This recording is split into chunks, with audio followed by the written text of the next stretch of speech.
জাতিসংঘ মহাসচিব এখানে তেমন কোনো ভূমিকা আছে বলে আমি মনে করি না। ওনার কথা আমেরিকা খুব একটা পাত্তা দেয় বলে আমার কাছে মনে হয়। তারা ভাবতে চায় যে আমি ছাড়া আর কোনো বিকল্প নেই। সেটা আমরা আগের প্রধানমন্ত্রীর ক্ষেত্রেও দেখেছি। এটা নিয়ে ইউনূসের খুব একটা ভূমিকা থাকলে এটা আরো অনেক আগে এটা প্রচার প্রপাগান্ডা আমার থাকে। তার মানে সার্জিসের স্ট্যাটাসটাকে আপনি বলছেন যে, আমি বলি আপনাকে যে উনি কিন্তু ওনার সঙ্গে যারা কাজ করেছেন এরকম অনেক লোকের সঙ্গে আমার কথা হয়েছে এবং ওনারা অনেকে আমাকে বলেছেন এই যে ডক্টর ইউনূস সাহেব ওখানে গেলেন না, কোনো না কোনো প্রক্রিয়া উনি ওখান থেকে আর সরবেন না। না, এরকম বলা হয় 111-এর সময় তো ওনাকে অফার করা হয়েছিল, কিন্তু উনি হয়তো বলেছিলেন যে অল্প সময়ের জন্য তিনি আসতে চান। এই জন্য তো অল্প সময়টাকে উনি দীর্ঘ সময় বাড়াচ্ছেন।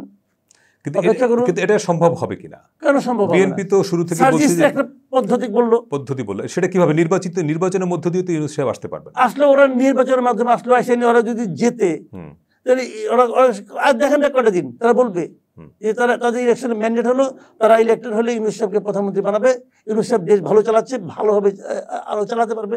আর বলবেন উনি তো ইলেকশন করলেন না, ওনার ইলেকশন করার দরকার নেই। তো ইলেকশন না করে উনি প্রাইম মিনিস্টার হবেন, হওয়ার পর উনি একটা বাই ইলেকশনে জিতে আসবেন।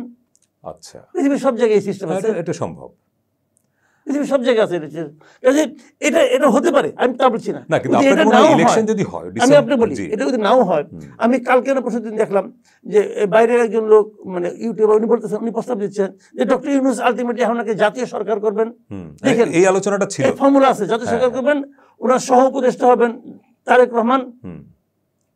এটা একটা মানে উপপ্রধানমন্ত্রী, হ্যাঁ উপপ্রধানমন্ত্রী হবেন উনি। শেখ হাসিনা যে কদিন থাকতেন মানে 2024 জানুয়ারি নির্বাচন 29 পর্যন্ত না থাকবেন, তারপরে ডক্টর ইউনূস তারপরে প্রেসিডেন্ট হবেন। ভাবখানা এরকম এই ভদ্রলোকের মৃত্যু নাই, অমর।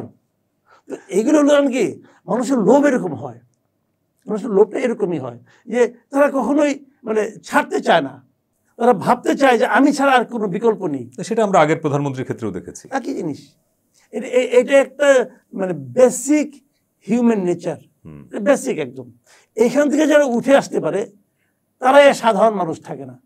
ডক্টর ইউনূস সারা পৃথিবীতে সম্মানিত। ডক্টর ইউনূস বিভিন্ন ঘটনার মাধ্যমে দুনিয়াতে বাংলাদেশে একজন এক নামে চেনা ব্যক্তি, কিন্তু উনি আমার বিবেচনায় একজন সাধারণ মানুষ না। মানুষ হিসেবে তো প্রত্যেকেই সাধারণ, তারপর কাজের কারণে সে অসাধারণ হয়। কিন্তু আমি দেখতে পাচ্ছি না এখন। কিন্তু একটা দুইটা বড় কাজ সম্প্রতি হলো বোধহয়, চায়নায় ওনার সফরে একটা চুক্তি হয়েছে, 8টা সমঝোতা স্মারক স্বাক্ষর হয়েছে। এবং আপনি খেয়াল করবেন যে যেই সময়ে জাতিসংঘের বিশ্ব খাদ্য কর্মসূচি থেকে বলা হচ্ছিল যে রোহিঙ্গাদের জন্য খাদ্য সহায়তা অর্ধেকে নেমে যাবে এবং একটা বড় ক্রাইসিস তৈরি করবে, সেই সময় আমেরিকা যখন তার জাতীয় বাজেট থেকে বিদেশি সহায়তা কমিয়ে দিয়েছে, ঘোষণা দিয়েছে, সেই সময় কালকেই কিন্তু আমরা জানলাম যে না, রোহিঙ্গাদের জন্য খাদ্য সহায়তা কমছে না, এটা আগস্ট পর্যন্ত থাকবে। তাহলে আগস্ট পর্যন্ত থাকবে। তাহলে এইটা একটা বড়, এখানে একটা নেগোসিয়েশন তো ডক্টর ইউনূস করেছেন। তো এটা আপনি মনে করেন না যেটা নেগোসিয়েশন কার সঙ্গে হয়েছে পর্যন্ত দৃশ্যমান কিছু দেখছেন আপনি? শুনেন, এটা আমেরিকার কারণে হয়েছে, হয়তো আমেরিকা দিয়েছে, কিন্তু এর সঙ্গে ডক্টর ইউনূসের কতটুকু ভূমিকা আছে আমরা ডক্টর ইউনূস বা তার সরকার, এখানে তো রোহিঙ্গা বিষয়ে বিশেষ সহকারীও আছে, বিশেষ দূত আছে। এটা নিয়ে ইউনূসের খুব একটা ভূমিকা থাকলে এটা আরো অনেক আগে এটা প্রচার প্রপাগান্ডা আমার থাকতো।